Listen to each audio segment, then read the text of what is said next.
Welcome to the Focus on Why podcast.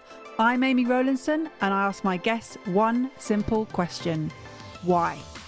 Focusing on the importance of why, I share with you the relatable, uplifting and inspiring conversations I have with people from all walks of life. This podcast will encourage you to focus on your why to enable and empower you to achieve the success you desire. Have a purpose, have a plan, focus on why. Before we start, I would like to draw your attention to what I can offer you as a master coach.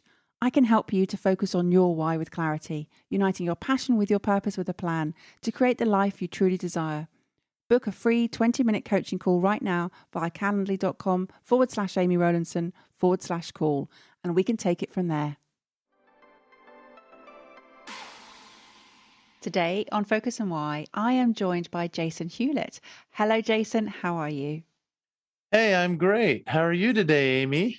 Oh, I'm really excited for this call. I've been waiting to record this episode ever since I heard you last year speak, and I was certain from that moment I have to get you on the show. And here we are. So it's only taken a couple of months. It's not been that long since we last spoke. What is it you're up to at the moment?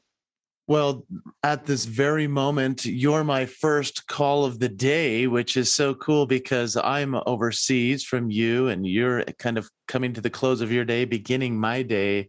And at the very moment, I am just enjoying being a dad. And I am a full-time speaker. And so that allows me as a full-time dad and full-time speaker to meld both worlds. And so I'm grateful to do that, and including having awakened the children this morning and doing some exercise. And so it's a wonderful start to the day. And has it always been a case of you being able to meld both worlds?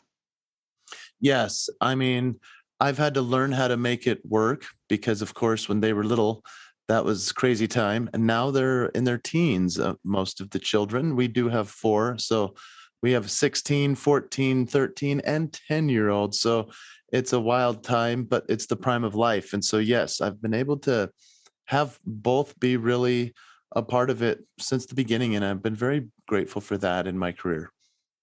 It is incredible to be able to be there and be present and also be able to run your business. So do you run your business from home?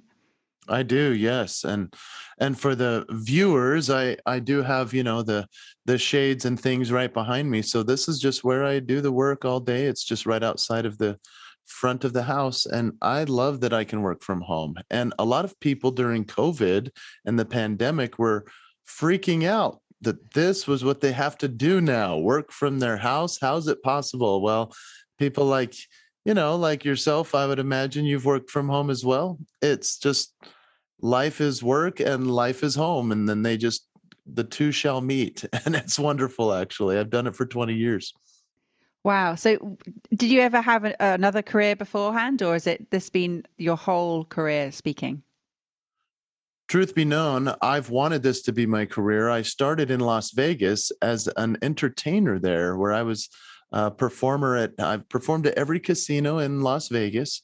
And I was both a Ricky Martin impersonator, living la vida loca, and at the same time, I'd come back to the stage dressed in a completely different costume, completely different look as Elton John. Yes, I was Sir Elton John. So I'd come on stage as the 1970s version of Elton and sing, I remember when I was young, me and Susie had so much fun. La, la, la, la, la, la. And then I'd switch into the 90s Elton with the Lion King. Can you feel the love tonight? So he had different voices through those decades.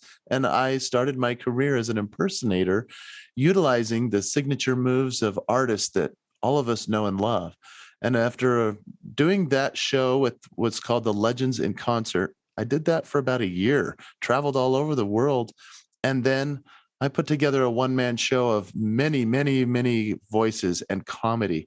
And I would add my own signature flair to it. So I became first, Amy, a after dinner entertainer for corporate events, and especially the high-end ones in the Las Vegas casinos. And that's how my career began. Isn't that wild? It's wild, and I love the fact that you've already brought song into this conversation. There was no request. I didn't need to ask you. It was just naturally just part of the conversation. An impersonator of many voices.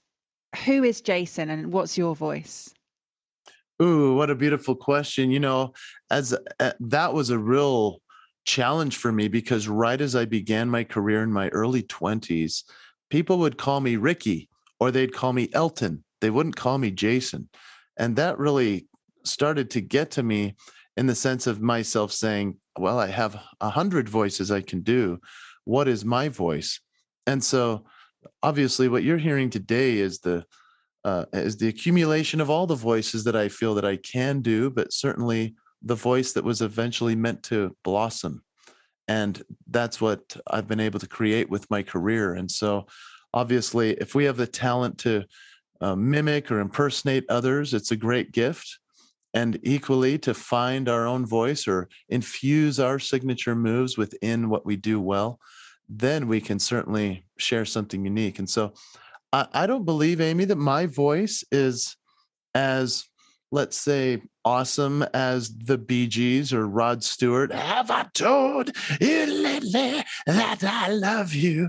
In that sense, as like a pop star or well, you can tell by the way I sing this song. I'm singing high, but not for long. Ha, ha, ha, ha. Right? Those are their voices.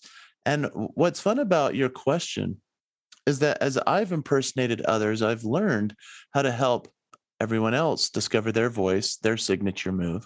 And in turn, that's allowed me to share mine. And so, in bringing forth all the voices I can do, the essence of an artist, I can equally share mine. And my voice consists of sharing with folks what I call the promise.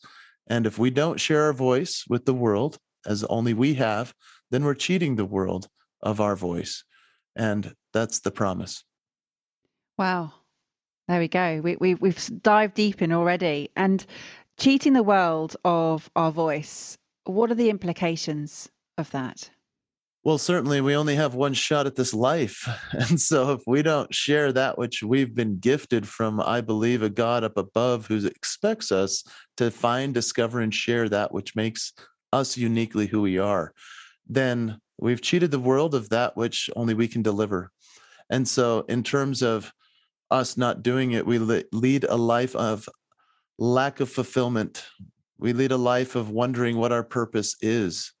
And so, in that self discovery process, in that true discovery of our why, as you like to say, I truly believe if we don't self assess enough, if we don't fail enough to discover that which makes us uniquely who we are, then yeah, we've wasted our time on this wonderful planet.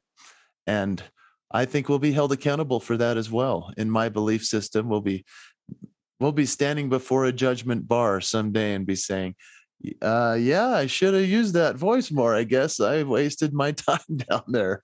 And I don't want to live that way now or be accountable then.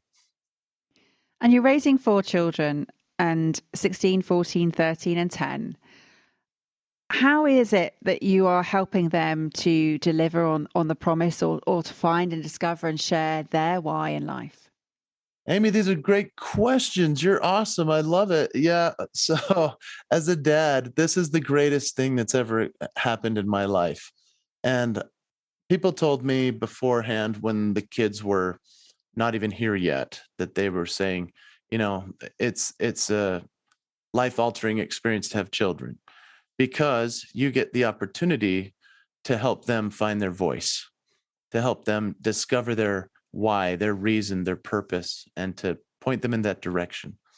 And so, as we give them opportunities, when they discover they have a gift, when they see that they maybe can create a skill from that, and it might turn into a profitable venture for say, or maybe just a powerful way to serve. The next thing we know, we're guiding them down that path, giving them every opportunity to succeed. And I love this process. Obviously, between you and me, you're a coach, you're a speaker, you're accomplished. You love working with people that do the same, and you love to draw that out of them and help them. Now, for those that aren't parents, imagine this opportunity with little children that are malleable, that want to listen. I mean, they wanted to listen more before they were teens for sure. But equally, right now, when they see that I'm present with them, they see that I'm fully focused on what they're trying to do. And it's not for my gain. It's rather, even if it's the opposite of where I thought they ought to go, that they discover something in themselves and then I just get out of the way. But I provide the vehicle to get them there. One of the biggest challenges I find is knowing that it's important to allow your children to fail. But it's a real paradox because you don't want necessarily for them to fail. You don't want to see the heartbreak and the difficulties and the challenges that they do going through that. But you mentioned earlier about self-assessing and failing enough and understanding how you can then find the opportunities and work from those challenges. So how do you as a parent allow your children to fail, or do you? Oh, yes. We let them fail today, in fact. When the alarm, they're all supposed to wake up themselves. And we've been working on that for their entire lives. And I easily, because I wake up every morning before 5 a.m., I could easily just run around the house and make sure everybody's awake. Uh, Equally, that's failing them in their preparation for real life. And so, yes, there are days when I might say, okay, we failed enough this week. Let's try to make it to school on time this day. However, by keeping them accountable and asking them questions about, okay, we didn't make it to school on time this morning. What happened yesterday that made that a challenge for us? And what can we do instead tomorrow? And so instead of berating them or making them feel bad about it, we just talk about how we can make it so that that's part of our responsibility as a child. And just something as simple as waking up to an alarm for a child is a very important life skill, and not catching them when they fall as a parent and excusing every tardy and those types of things. Now, that may sound like a very simple or even obvious answer, but for a lot of parents, it is not. And unfortunately, um, we're raising children now, I feel, in our generational differences from perhaps our parents' strictness, to say, let's just go a little bit easier on them. And if we do that, then we create a softer society. And I don't believe that that's of benefit. And so holding them accountable and holding myself accountable to those ideals is important to me. Yeah, I love that. And is that part of the promise? Almost definitely, yes. And it's difficult to get everybody on board. If my wife and I see it differently, then of course we need to have that discussion. But we want to be sensitive to the challenges the child faces, of course. But equally, we don't want to allow, mediocrity to creep in. And so the promise is very much about accountability. It's about saying what you'll do and do it. But equally, we also have to realize there is forgiveness within a promise. And we don't have to try to live up to perfection. We need to do our best to forgive ourselves, even when we do break the promise to ourselves. And when did you last break your promise to yourself? Oh, yesterday, I I've spent probably 2 years doing this no sugar concept, where I know that my body hates sugar. My taste buds enjoy it, but my body is inflamed when I eat sugar. And yet, yesterday I took my wife out on a hot date and we went and ate some food. And at the very end, she said, I'd like to order the butter cake. And I said, well, I'm not going to have any. And she said, I know. And then we're sitting there and she's eating it. And I went, well, I may as well try a little bit. And I had a little bite. And for me, it's kind of equal parts. It's okay to try it for a moment, but equally, I have taken so long to not have sugar that I thought, well, that was a waste. I'll start again after I'm done here. And I took my bite and went, well, if it was better, I'd break the promise longer, but it's not. So I'm done. So tell me about the forgiveness part, because that seems to be a key element for you. Well, yeah, I had to come to that just because I am by nature very hard on myself. I'm a perfectionist. And when you're a performer, when you're a speaker, you're one of two camps. You're either too cocky or too humble. And if you're too humble, you get to a place where you're too scared to take the stage. And if you're too cocky, you don't listen to any assessment, even from yourself. And so I've had to find this fine balance of how can I forgive myself for a less than perfect performance? And that would be in the watching and assessing of that presentation and going back and saying, I did my best. That was okay. And I'm going to try again tomorrow. And what's really fascinating about this process, Amy, is that there are plenty of times where I've said, I'm going to try again better tomorrow. And then I do it tomorrow and it's not better. And I have to forgive myself of that too. And so part of the promise for me has not just been to hold myself accountable to this high ideal of being my best, but equally to be okay when I'm not my best and to be still proud of myself for the effort, or still proud that I went to the gym in the morning, even though I was tired and barely did a good workout. There's still a promise kept there, and there's forgiveness to the perfection that could be the ideal that could really ruin your self appreciation or self confidence after a while. So tell me about how you've got to this level of maturity in a essence of self-development, of self-awareness, and how has that sort of manifested over the years? Well, I would say I have it right here actually. For your viewers, I have a journal, and I would say that journaling for me, this process is fascinating. And as you can see, your listeners obviously can't see, but these are gigantic full pages of handwriting. And I started this journal on, let's see, July 24th and finished it on January 24th. That's almost 200 pages that are humongous, I think 8 by 11 huge pages. Why do I share that? Because the journaling process is of the essence in terms of discovering for ourselves what we're accomplishing or what we're missing, what we maybe can be bogged down with negativity. And I do like the concept of saying, I'm going to just, well, let's put it this way. If I eat something poisonous, I need to get it out really quickly. I don't want to hold it in. And so when I have a poisonous thought or a poisonous action that I've done that was a mistake, I can then write it in the journal. That is my self-awareness piece. And then within the forgiveness of the journaling, it becomes gratitude. It becomes happiness and joy. And how do I then take this mess that I made of my day or myself or missing an accomplishment and turning it into something great? I love the journaling process. Some people might have a therapist, and I've done that in the past as well, and that's been very helpful. But a daily journaling process is a gift to yourself. And I do that in the morning. So my morning routine is wake up, work out, come back, do my journaling, stretching, read scripture, pray.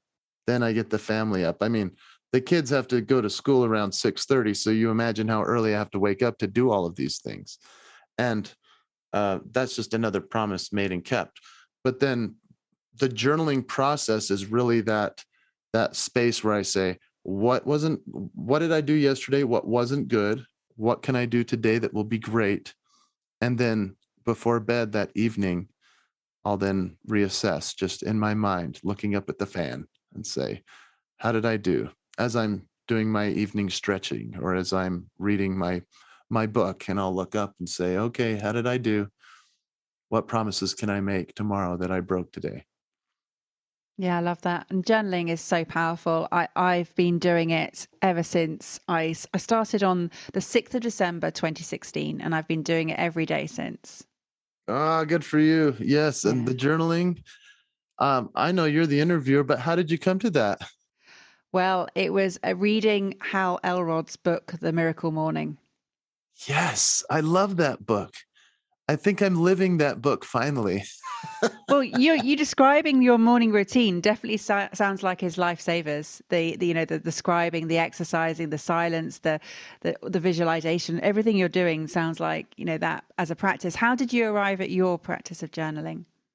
So it's embedded within my culture, and I grew up in a religion and a faith where they recommend it from the age of 8 years old, and so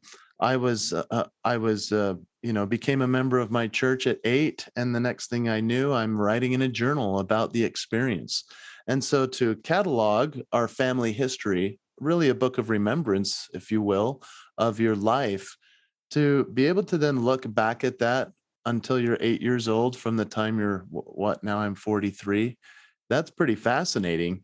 Obviously, I wasn't faithful to that practice every day as a child, but it really came into fruition when I was serving a mission for my church, and I moved from Utah, USA, to a place called Brazil, and I learned Portuguese. And I was there for 2 years, and I was trying to knock doors and tell people about faith. And that was a real huge challenge.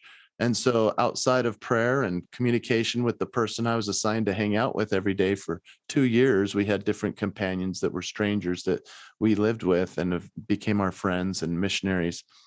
We The journaling became our therapist, and then realized the great value and benefit of having a journal there that you could vent a little, share your thoughts about your day and your history, and then move forward. Say, I will do better tomorrow. I will forgive more. I will be more of the type of person I want to become. I love it. And have the kids adopted this practice as well? Your Yes, children? actually, my daughter is very faithful to it. She's our 16-year-old, and I believe I have walked in on her randomly in the evening when I thought she was asleep, and she's sitting there writing in her journal. It's the cutest thing I've ever seen. And the boys, I think boys don't really catch on to this until a little later, but the boys will. And we've just been through a process a couple of weeks back of setting some New Year's resolutions, some goals and promises for the new year. And so just that process in and of itself can recreate or reopen for a child. Hey, let's keep doing this journaling thing. It's a pretty cool process. Well, I think it's incredible, and I wish I'd known about it. I mean, I used to write a diary when I was a kid, but it was just sort of scratched couple of lines of what I did that day. It wasn't necessarily anything of the relevance and the depth that you're describing of where you can practice the forgiveness and the gratitude, the happiness and the joy, and get out those poisonous thoughts. I did read a while ago The Artist's Way by Julia Cameron, which is an incredible practice, or 12, I think it's a 10-week or 12-week process that you can start, because then you then form it as a habit. But it's fantastic. Wonderful. Yeah, there are wonderful books about it. And a friend of mine, Dr. Benjamin Hardy, Personality Isn't Permanent, and other great books. I mean, there are so many different ways to open that book and just start writing. A lot of people think they do need to just catalog what happened the day before, and maybe that's a good place to start. But you could open up your journal, and if you haven't written in years, just say, I'd like to forgive myself for not having kept up with everything, but today I start a new promise and I'm going to keep up from here, and this is what's happening in my life that's wonderful, uh, and off we go. yeah, it's brilliant. And I did actually train as a journal therapy coach back in 2020, just because it's just such a great practice. So I do. Really? Yeah, Oh, I advocate wow. it to all my clients, so all my coaching clients. So, amazing. So let's just take you back to where you sort of had that self-discovery of your why, and talk about and how you focus on it. So what's the mission? What's the vision? What's the why and the focus? How does it all piece together? Well, if we were to step back to where the Las Vegas story was in my early 20s, I'm putting together this show of comedy and music, impersonations and voices. Christmas, Christmas time of night, doing the chipmunks and weird stuff. And I think to myself, what a wonderful world. And people were hiring me, paying me great money. I'm performing in casinos around Las Vegas. And I was offered a casino offer to be a headliner, which is a really big thing. That was a huge dream and goal of mine. But when the goal that we have doesn't match up with the promise we made that fits within our value system, then we have some choices that come down to being life changers. And interestingly enough, I had made a promise when I was a youth, and probably through the journaling process as well, that I would always stay with my faith and I would stay with my value system. And that was more important to me than fame or other, financial gain. And so when presented with the opportunity that would change my life, sitting across from a casino owner saying, "You'll be next, you're the next big thing in Las Vegas," I realized that their promise to their audience was different than my promise to myself. And when those two worlds collide, one has to win. And in this case, I walked away from an opportunity of a lifetime in order to keep a promise to myself, keep my presentation, as it were, a presentation for children and for families that they could all enjoy together. That wasn't what was needed at that time for that opportunity. And so there's a reason why a lot of people haven't heard of me, and that's okay. And so I can stand in firm authority regarding promises in that sense, in terms of what opportunities do you have at work that you might be willing to turn away, even though you might have financial gain, but it means not having as much time with your family, or it might actually be against your integrity that you need to say something or do something within the workplace that is absolutely not in alignment, because our integrity is our harmony. And I believe that when we make and keep promises to ourselves, then that allows us to make and keep them to everyone else, whether it's our customers, our clients, our audience, our family, our team members, our friends, ourself. That's where it begins. And that's what I call the promise to the one. And so as I was performing all around the place as a after dinner entertainer for corporate events, a G-rated show for families, and it worked great for corporations because they don't want anything racy or questionable. Eventually, I realized what I was doing as an after dinner entertainer was also powerful in the sense of being a leadership speaker, that I could shift it into being a keynote speech in the morning. And I could also make more money, have more impact as a keynote speaker than being the after dinner entertainer. And so eventually made that big shift, created the promise, which we call the promise the engagement experience, which a promise is the highest level of engagement we commit to in any experience. And I have created a message that's really resonated with a lot of audiences because I'm adding in the music, I'm adding in the comedy, my signature move and voices, and then helping leaders discover their leadership promise, their signature moves, and that they too have a voice that they can share. And if they don't, they're breaking the promise. That's how I came to this, Amy. It's been quite a career arc. And yes, I may be young in terms of how can he be speaking on such a profound subject of promise? How much life has he really lived? But the truth is, if we have something to say and we feel that we would drive any distance to say it, that is a part of a message that we must share. And that's a major reason for my why. That's a bit of a mic drop moment. It's great. And I was wondering when the values would pop up, and they have. And do you have core values that you could share with us? Oh, certainly. I mean, I believe in this, the nucleus of family, that's the most important part of society. I believe in loving our neighbor. I believe in going the extra mile. I mean, everything I'm saying is, you could read in scripture somewhere, obviously, that's already been taught. But I believe those things and I do my best to live them. I believe that when you say you're going to do something, you do it. I believe that some of my core values would be even just us getting on this podcast today. I mean, you sent me a few things that you needed from me, and I turned around and got them to you, rather than you having to hunt me down and beg and plead for an email response, including today. emailing you about an hour prior just to make sure we're still on board. Those types of simple communication tools can help both of us, you and I, keep a promise to each other and to this audience.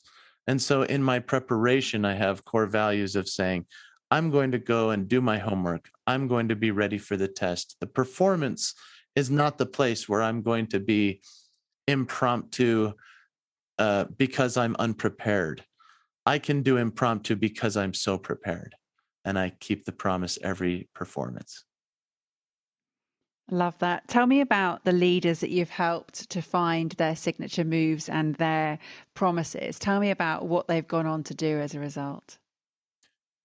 Oh, it's been really fun to watch as especially as there are two different camps, I would say. One is the I am a CEO and I have built my business and I'm now selling it and I'm going off into the world and I help them discover their promised legacy project, is what I call it. What are they going to do with the rest of their time, money, health, etc.? Because usually they're over 60 years old when that kind of wonderful experience happens. And so I help them create a better speech, help them write their book, the things that have been on their to-do list that's been way too long for them to not have accomplished it. And then there's the other camp of the young speaker, the person who says, I know I have a message, I know I have a voice. How do I create this? And I help them to identify, clarify, and magnify their promise and their signature moves. And so we just help them identify all their traits, talents, skills, and gifts. Then we help clarify that through a refinement process and then help them magnify it. As I've watched young speakers and older people becoming speakers or writing their book or building their business, as you know, the benefits of coaching, because you're a great one, to watch somebody bloom from a place where they had a hope and barely an expectation, and then for them to make a living at that which they're awesome at. I don't know what's better, Amy. I mean, it's very much like that whole parenting thing. And that's where I feel so lucky as a dad to get to be a father, but also with these coaching clients that I have and have watched people that have had no career whatsoever. Maybe they're in pharmaceuticals or sales or accounting, and they come to me and say, I want to do what you've done. How do I do that? And I say, well, this is a very simple process. You know, I can show you, but you have to put in the work. It's all up to you. I can just give you a few insights and you've already got it in you. That's the power of what you've got. We just have to pull it out and you have to be willing to share that promise. It's a wonderful thing. And it is that self-belief, isn't it, that you're instilling into people and you're empowering them to just go with their why, find their why essentially, and bring it to fruition. And you talk about identifying, clarifying, and magnifying. And you earlier you were talking about impact. What's the living legacy going forward now? What's the impact that you would love to make?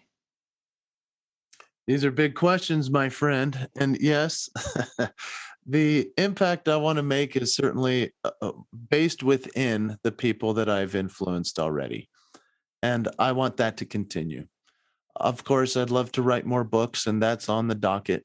I have the book, The Promise to the One, which is the promise to ourself. That's the first in many that will be coming forth. But the true legacy is within the people that we serve and that we help discover their signature moves.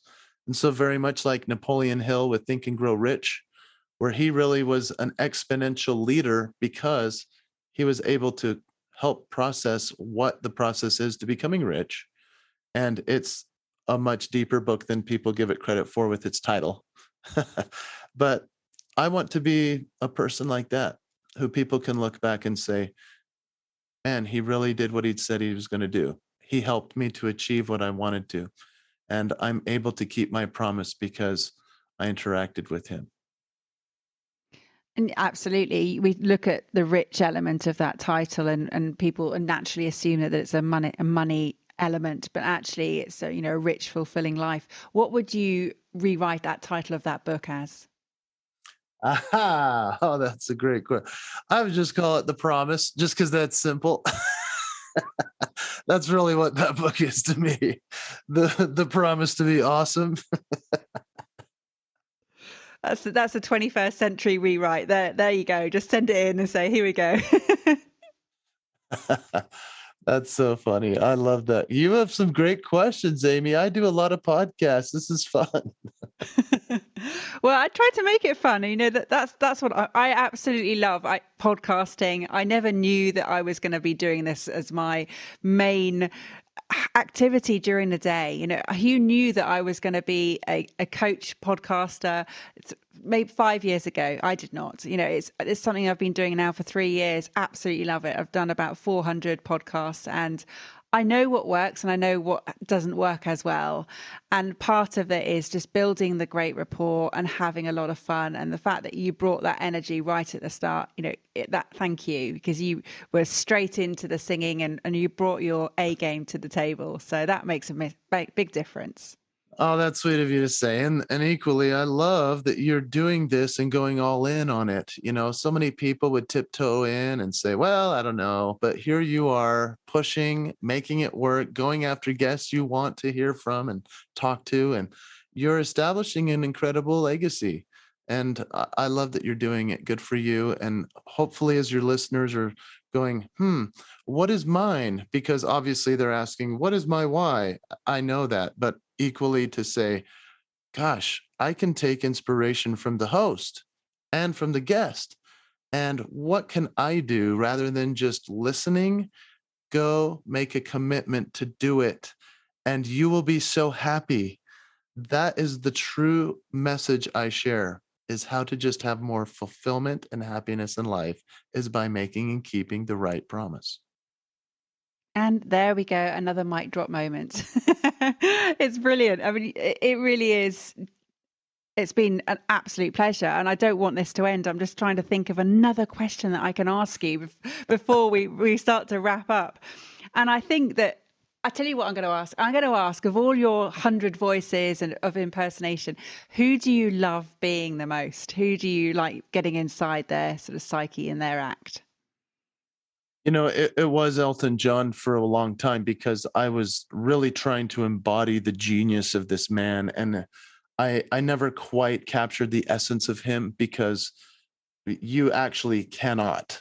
He's just too deep. And I fear that it was almost a parody or satire that I was leaning on. And that was a disservice to him, even though it was a comedy show. And so there were artists that I really enjoyed leaning into, such as the Michael Jackson character or the Jim Carrey character or Billy Joel at the piano with the harmonica character. There is one character that I have become very well known for, and it's actually viral videos all over the internet because of it. But I, as a child, saw the movie Jurassic Park, and there was a velociraptor. And because I'm known as a guy who can sing and do impressions through music, this piece really came out of left field within my act. And this was part of why Las Vegas, the casino owner, said, hey, we need to change up your act because a lot of what you're doing is very childish, or it's mostly for families. We need it to be more refined, and we need it to be more adult even, and just a little more risque.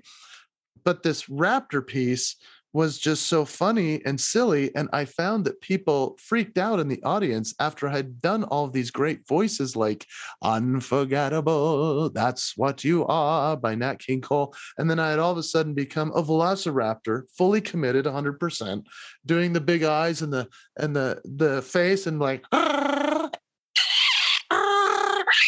I'm running through the audience and people are scream laughing like, what just happened? For me, that is still the embodiment of the promise, because I'm one of the only people I've ever seen that has done that for 30 plus years since the movie Jurassic Park came out. And that I was willing to go up to an audience member and right in their face, and everybody was laughing, and it was not harmful, but it was over the top. It really is pretty much the embodiment of what I deliver, which is, yes, over the top. It's surprising. You look at someone like me and you go, well, I don't know if he can entertain us. And then all of a sudden you're like, oh, wow. Or I don't know if he has a profound message because he's an entertainer, but then what the heck just happened? He's a stealth philosopher on the promise. Then the raptor, people are going, what just happened? The element of surprise, Amy. I think that's my favorite embodiment of a character. And I'm sorry that answer was so long, but that's what it is. Oh, well, I'm delighted it was because, again, it has captured the essence of you, and that's what you were essentially talking about. And I think that it shows all the different elements that make Jason Hewlett. So thank you for sharing that story. It's brilliant. Jason, how would people get in contact with you? What's the best way to reach out? LinkedIn is really where I'm playing the most these days. Of course, I'm on Facebook, Instagram. I'm trying TikTok, which is crazy. I don't even know how it works. YouTube, I have a channel that people love to go just sit and watch all the videos of funny mixed with the promised messaging. But I would say LinkedIn's the best place. And then, of course, jasonhewlett.com is my website. So those are the best places right now. Perfect. We'll get the kids to show you how to use TikTok because I think we could all benefit from absolutely seeing you on TikTok. I love TikTok. I think it's fantastic. But thank you so much for coming on Focus on Why. It really has been a wonderful conversation. And I'm delighted that you said yes. So thank you. What would you like to say and leave our audience with today? Well, I'd just like to tell them that each person that's listening has a profound gift. Maybe not just one, but many. And if you haven't identified those yet, the gifts that we seek to identify are the ones that we keep and qualify. And so take the time by opening a journal or just a notepad and writing down what you feel you're good at. What are your talents? What were you sent to this earth to discover and to share with others? Now clarify it with the people that you trust, your family, your friends, your spouse, your children, your coworkers, your clients. Say, hey, what makes me who I am? What do you see that makes me unique? And within that identify, clarify process, now you can magnify your promise, which are your signature moves. If you do not share them, you are cheating the world. And you have to remember that you have talents I don't have, and I have talents you don't want. No, I hope that you'll take courage from this podcast today and say to yourself, I am committed to finding my why, to coming up with my signature moves and sharing them as only I can. And I will, in turn, keep the promise. Thank you for listening to Focus on Why with me, Amy Rowlandson. To show your appreciation and to help other listeners understand what value you have received from tuning in today, please leave me an Apple Podcast 5-star review. Remember, the conversation doesn't end here. To keep it going, connect with me on LinkedIn, Instagram, Facebook or Twitter, or join the inspiring, uplifting and positive Focus on Why Facebook group. All the links are in the show notes. Have a purpose, have a plan, focus on why.